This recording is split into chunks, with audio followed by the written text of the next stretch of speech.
Hi everyone, and welcome back to another Bork No Game video. Today's video is dedicated to the April 11th update coming. Also, Andu from Precalc, if you update the Precalc site based off of the CB stuff that's coming, I would greatly appreciate it. Anyways, let's go ahead and jump into this website.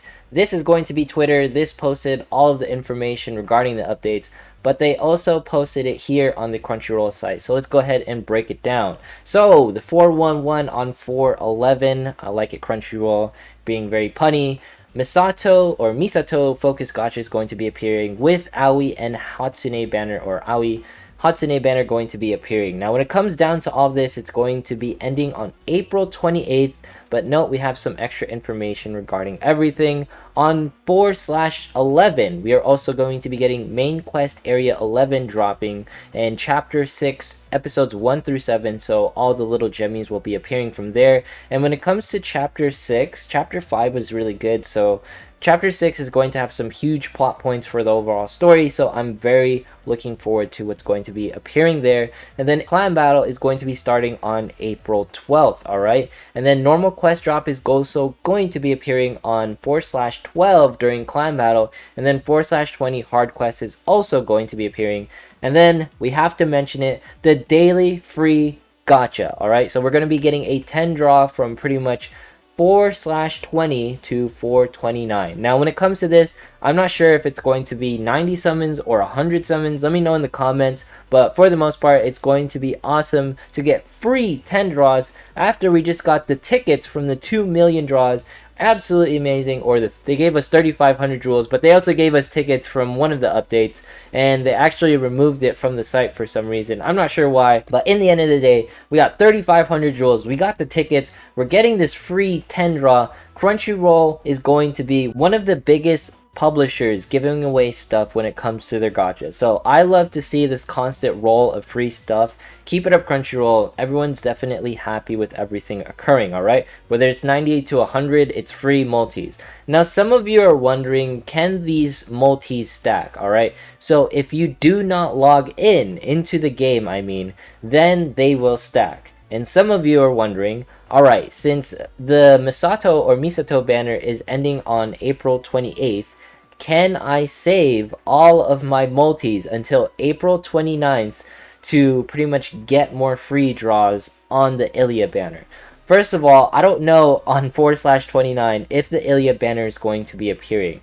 I think they made it this way so that people cannot do what people want to do, alright? So note that it actually ends right before like the banner might actually release. So in my opinion, I don't think it's worth not to log in for 9 days in order to stack pulls for the Ilia banner. I think that's very, very risky, and not to mention you're going to be missing out on normal quest drops, hard quest drops. You know, that you can get more shards, and it's honestly much more worth it to get resources and build characters than not log in and get free pulls on Ilia. But at the end of the day, it's up to you, and I just want to say it can blow up in your face very quickly if you don't do this right, alright? So I really don't advise doing that, and just note the draws do not stack unless you do not log in, unless they change the code some way, alright? Some of you are wondering, is it worth it to go from rank 8 to rank 9? When it comes down to this, I've been working on like a Google spreadsheet on my own, and to be honest with you, tanks, you should never upgrade them to rank 9 just because all of their defensive gear is on the left hand side and attack gear is usually on the right hand side. So we have someone like here who is Mitsuki, right? Mitsuki actually doesn't get anything that great on rank 8, but when she moves up to rank 9, she gets the coveted Divine Pendant, or that pendant that pretty much give you TP boost, alright? What's the official name for this? Elemental Heart. So Elemental Heart is a big deal because it provides 10 TP boosts. And note when I showed pretty much the spreadsheets, it actually gave it to Makoto and it gave it to Mitsuki. These are two very important characters because they provide defense breaks, right? So when it comes to this, is it worth it to go to rank 9? I would say wait until like this bad boy pops up somewhere on like Discord or Reddit or somewhere, right? Because this has been our go-to and it's worked out, right? Now, when it comes to all of this, we did see when we went from rank 7 to rank 8, this was like, 8-3 to 7-6. And if you're wondering, what do all these numbers mean? It pretty much means like, you have 1, 2, 3, 4, 5, 6. This is like 8-6, right? If you had all these pieces of gear. 9-3 would be like these 3 pieces of gear right here, all right? Just to provide some more context. So it was technically worth it for any attackers. So moving with this mindset, you can see here the defensive characters and the mages pretty much stayed the same. You can sort of follow that notion because, the TP boost necklace is actually pretty good. But at the end of the day, if you want to play it safe, just stick to rank 8-5 fully refined for now, because I need to break down more of this information and I'm not entirely sure how all these stat breakdowns pretty much work. So give it some time. Don't really go through, all the different things. Let's run the numbers first before we make any decisions, right? Just stay at 8-5 before you do anything else, because we have some time on our hands. We have a couple days until, the 411 or April 11th pretty much drops, right? So another thing coming with all these updates is going to be the content drop for pretty much the main quest in Area 11, right? So if you actually go to this image, this is going to be the Chapter 9 release. So when Chapter 9 releases, Extreme Dungeon is teased in JP. The thing is we will not be getting Extreme Dungeon. You can call this like illegitimate placement, because in chapters 13 or 14, that's when Extreme Dungeon actually dropped. So don't be like, oh no, it's not here, Extreme Dungeon. Like, don't worry about it. I don't think we're really ready for Extreme Dungeon anyways. So, it'll be some time until it actually appears. Feel free to wait on that stuff. But at the end of the day, when it comes to all this information, I feel like the daily free 10 draw is going to have the most, conversation outside of like clan battle and everything, because some people will legit not log in order to save these pulls for Ilya, and I just don't think that's going to be worth it, because the hard quest drops, the normal drops, all of the things that are appearing, when you miss 9 days or 10 days of gameplay within Priconne, that is worth way more than 90 or 100 summons, alright? And not to mention, it's a huge risk on your account, because you could possibly like lose it if you don't time it all properly. Like, let's say you accidentally log in after reset on 4/29, then you just lost all of those draws. So please, please, please, make the correct decision and just use it every single day and go from there. And not to mention, for all the folks, this is the reason why I guess I technically gave subtle hints that I have not yet unlocked Hatsune, alright? So this is what we were saving for. Troku was pretty much advising this. Anyways, let's go ahead and jump into PvP and talk about everything. Now, with this update, it's kind of weird, I would say, because technically it feels like we're going to get an update once a month. Now, some folks want the game to speed up and some folks want the game to sort of stay the same, alright?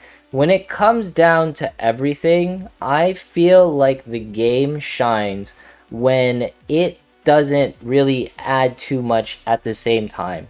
By that I mean, like, slow banners mean less difficulty in gacha. Higher frequency updates means more difficulty in the gacha. Priconne is a side game. By that I mean it's a game that you play on the side on top of a main gacha game. You can log into, Priconne for like 30 minutes and get maximum gameplay, right? Most gachas, you can't really do that. By the way, you saw there when I had Akari on the field, Miyako pretty much popped. That's why Akari was there, and pretty much it helps us out, thin out like the herd when it comes to all the tanks and everything.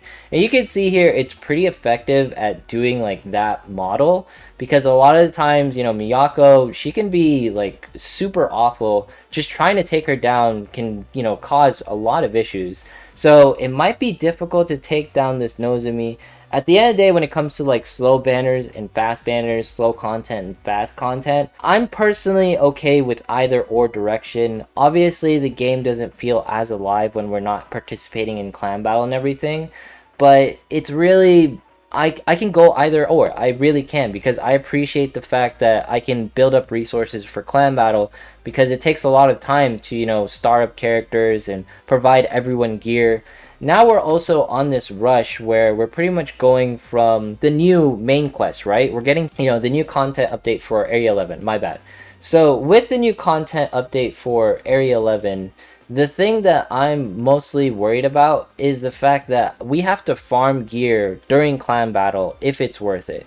And when it comes to stuff like that, it's really hard to decide whether it's actually worth it or not, right? Because you can really mess up a lot of, your stamina, you can stress out a lot of your guildmates. So at the end of the day, when it comes to stuff like, hey, should we rush all of our stuff in order to rank up to 9-3 because, for Makoto, it's like super worth it or whatever?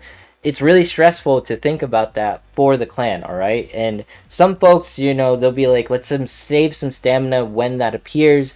There's going to be so many different strategies to maximize the way we pretty much participate in the next clan battle.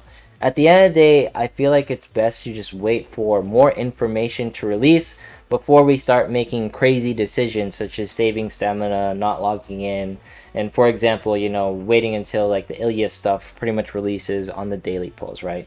It's a lot of information coming at us at once, which is really interesting. I'm not sure if folks like it where we get all, like, everything, like clan battle, new banners, content updates, all at once, and then we pretty much have a dry period for 2 weeks, because that's what's going to happen. Is we're gonna like have all of this content for the next couple of days. Thankfully clan battle lasts like 5 days and no longer than that, and then afterwards it's pretty much like a dead period, right? And it's just a common thing when we're playing Priconne, because Priconne is a side game and that's the way they pretty much decided it. I'm not sure why they decided it this way, but at the end of the day, I feel like it's a decent balance.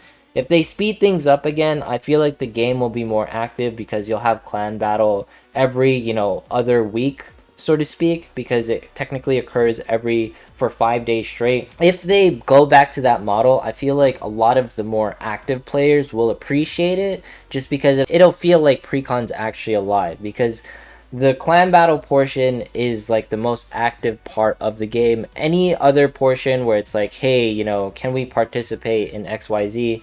The game's not really as active. Like events, we're not technically getting events during this. Like we're not getting like a Hatsune event or whatever. So we might be getting an event after the clan battle. Who knows? At the end of the day, all I know is that everything is coming through a slow drip right now, and they can definitely increase the speed, but I'm okay with either or at the end of the day.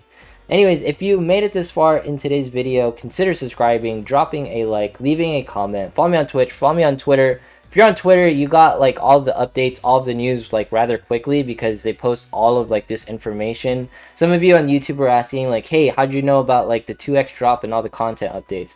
Because they pretty much posted it on Twitter and we got like all of the information as soon as they dropped it. So it's always nice to just like sort of be here just to get news updates. I know Twitter isn't like the most safe place, but it's great for, game updates. But anyways, thanks so much for watching and I will see you in the next one.